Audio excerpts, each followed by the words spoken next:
کیا یہ مجھے دیکھ سکتا ہے؟ جیسا کہ تو نے کہا کہ میں تو اب بے جسمی کی حالت میں ہوں، مجھے دیکھا نہیں جا سکتا۔ پر ہم تو آتمائیں ہیں، بھلا آتماؤں کی نگاہوں سے کوئی چیز کیسے چھپ سکتی ہے؟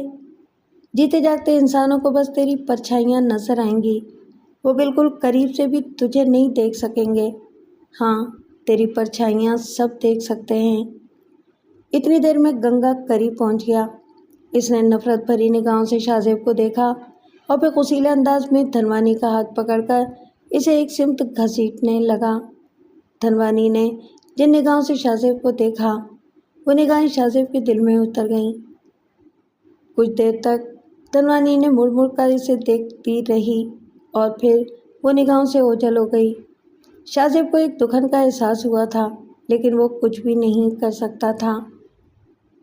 شاہ زیب کے ذہن میں بہت عجیب عجیب باتیں آ رہی تھیں اور یہ تصور اس کے لیے بہت عجیب تھا کہ اب لوگ اسے صرف ایک پرچھائی کی شکل میں دیکھ سکیں گے۔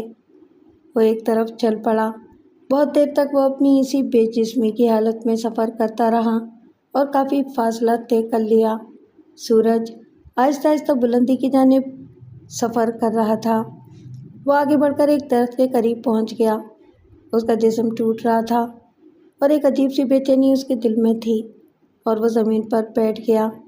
اچانک ہی سامنے کے کھیتوں سے آواز ابھری اور اس نے گردن اٹھا کر دیکھا۔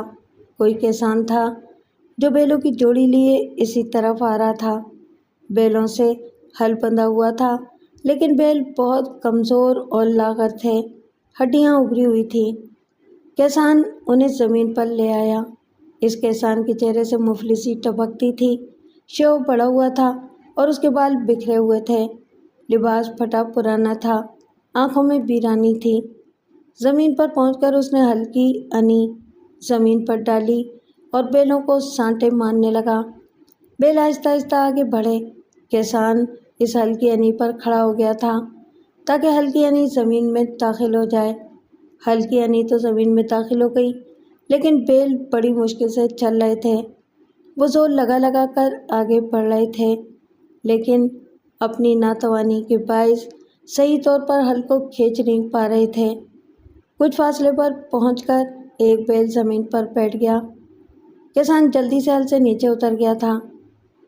ارے کیا کر رہے ہو بیرا؟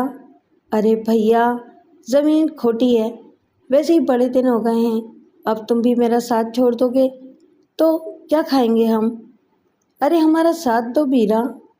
ارے چار چار ہتھنیاں گھر میں بیٹھی ہیں، ہم تو بوڑھے ہوئے، پر تم بھی ابھی سے بوڑھے ہو گئے، اب تو کوئی ڈنگر ہمیں ملے گا بھی نہیں۔ جیون تمہارے ساتھ بتایا ہے، 1000 بار وہ مسلمان کسائی تمہیں مانگ چکا ہے، ارے کاٹ کر کھا جائے گا تم کو۔ ہمارا اتنا تو ساتھ دو، ہم بھی تم سے کمزور نہیں ہیں، پر کیا کریں ان 4 ہتھنیوں کا جنہوں نے ہمیں جیتا رکھا ہوا ہے، مر گئے تو ان کا نہ جانے کیا ہوگا۔ اٹھ جا بیرا، اٹھ جا، تمہیں بھگوان کا واسطہ۔ اس نے بیل کو اٹھایا اور بیل بیچارہ پھر کھڑا ہو گیا۔ شاہ زیب کو ایک نئی کہانی سے دو چار ہونا پڑا تھا۔ کسان کی آواز اس قدر درد بھری تھی اور اس کے الفاظ اتنے دکھ دینے والے تھے کہ کچھ دیر کے لیے وہ اپنا غم بھول گیا۔ کیا مشکل ہے اس زمین پر انسانوں کے لیے۔ کسان بھوکا اور لاغر ہے، مگر 4 بیٹیوں کا باپ۔ وہ بیلوں کو کسائی کے حوالے نہیں کرنا چاہتا، لیکن بیلوں سے چلا بھی نہیں جا رہا تھا۔ حقیقتاً ان کے ناتواں جسم اب آرام کرنے کے قابل تھے۔ شاہ زیب بہت دیر تک ان کے ساتھ رہا اور پھر اس نے کسان کو روتے ہوئے دیکھا۔ وہ تھک کر زمین پر بیٹھ گیا تھا اور ساتھ ہی کہتا بھی جا رہا تھا، اب بتاؤ ہم کیا کریں؟ ہمیں تو یوں لگ رہا ہے جیسے اس بار بھی فصل نہیں بو سکتے، فاقے ہوں گے، اب تو کچھ بھی نہیں رہا۔ شاہ زیب کی سمجھ میں نہیں آ رہا تھا کہ اب کیا کریں۔ وہ دکھ بھری نگاہوں سے اسے دیکھ رہا تھا۔ پھر شاہ زیب اٹھا اور وہاں سے روانہ ہو گیا۔ آگے کھنڈرات تھے جو کافی وسیع علاقے میں پھیلے ہوئے تھے۔ کہیں پتھروں کی بڑی بڑی سلیں ٹوٹی ہوئی پڑی تھیں، کہیں اینٹوں کے ڈھیر اور کہیں در بنے ہوئے اور کہیں گفائیں۔ شاہ زیب تھکے تھکے سے انداز میں ایک دیوار سے ٹیک لگا کر بیٹھ گیا۔ ماں کی یاد آ رہی تھی۔